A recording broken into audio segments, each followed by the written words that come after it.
I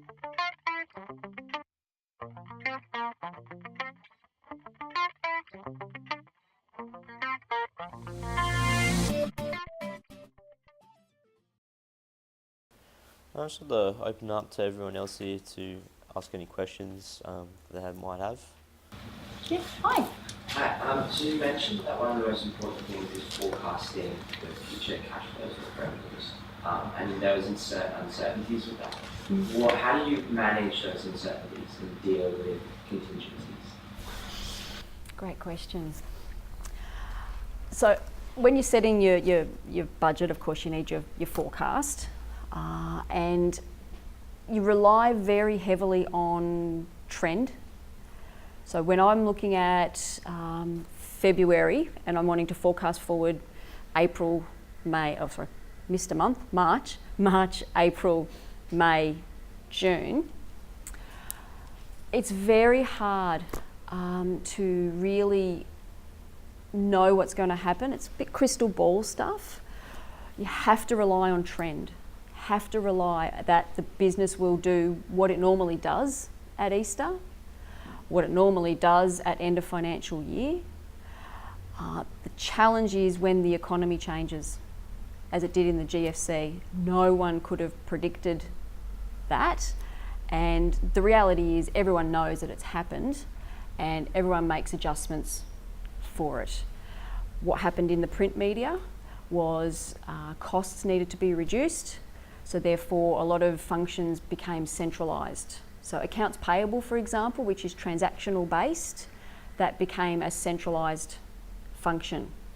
So unfortunately it meant a few people had lost roles and what have you at local businesses, and that has its challenges, but that's also the reality of business in terms of cost saving.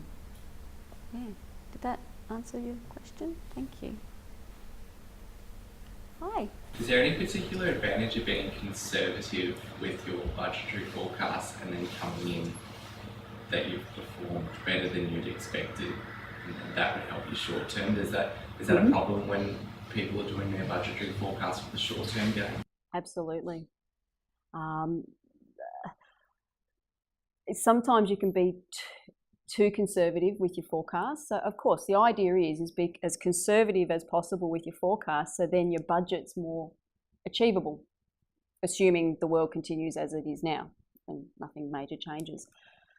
The challenge you have in a corporate, so if you ever work for a bigger corporate group, is you've got bosses above you that you go and present to.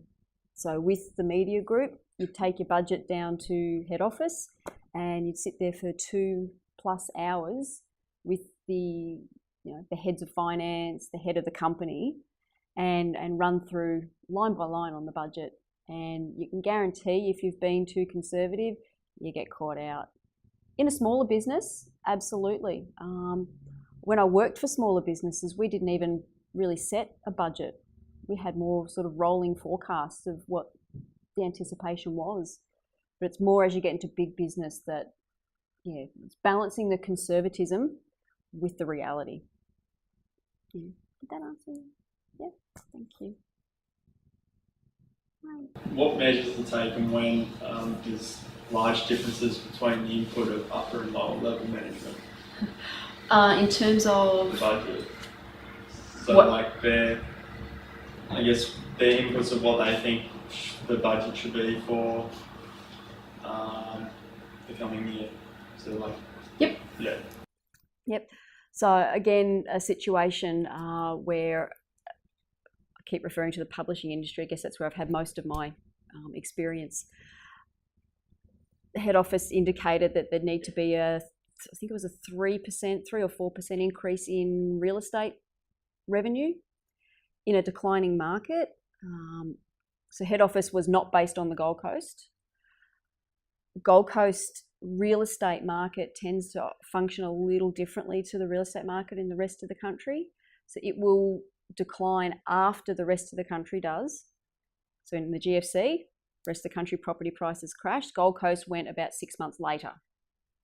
However, the Gold Coast typically then stays in that depressed situation for a lot longer to come out.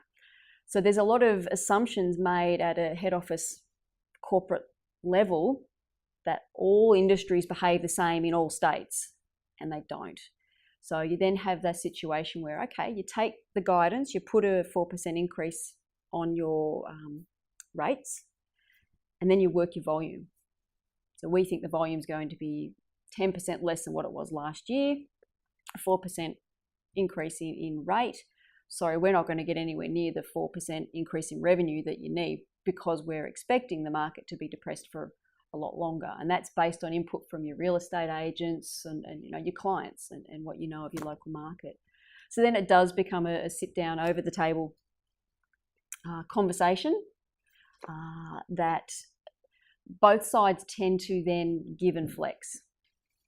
So referring back to the question about conservatism, you always build in some wriggle room in your budget, not too much, just enough, so that if you do need to give a little in that situation, you can be seen to be giving a little, yet still realistic.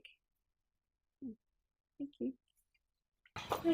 Right. So you're talking about like the massive difference before the GFC, obviously, in budgeting after. Yep. But when like the GFC was at its peak, like what did you guys do then? Because you couldn't really predict what was going to happen, like the trends and stuff from the past weren't really applicable then. Yeah. So this is a challenge, I think, with budgeting. My personal preference would be to use a budget as an overarching control tool, but then make sure that you're doing your regular forecasting, so your monthly forecasting, because it can be quite, so when you've got a budget set in place, then something major like that happens, it can almost be demotivating for your managers to continue to perform when they're not getting anywhere near budget. We're talking 20, 30, 40% short of budget. Very demotivating for those managers. So you then need to try and find, okay, the budget's set in stone, I can't change that. What can we do to make sure that we're still rewarding and recognising based on performance and people selling the best that they can and doing the best that they can? Yeah.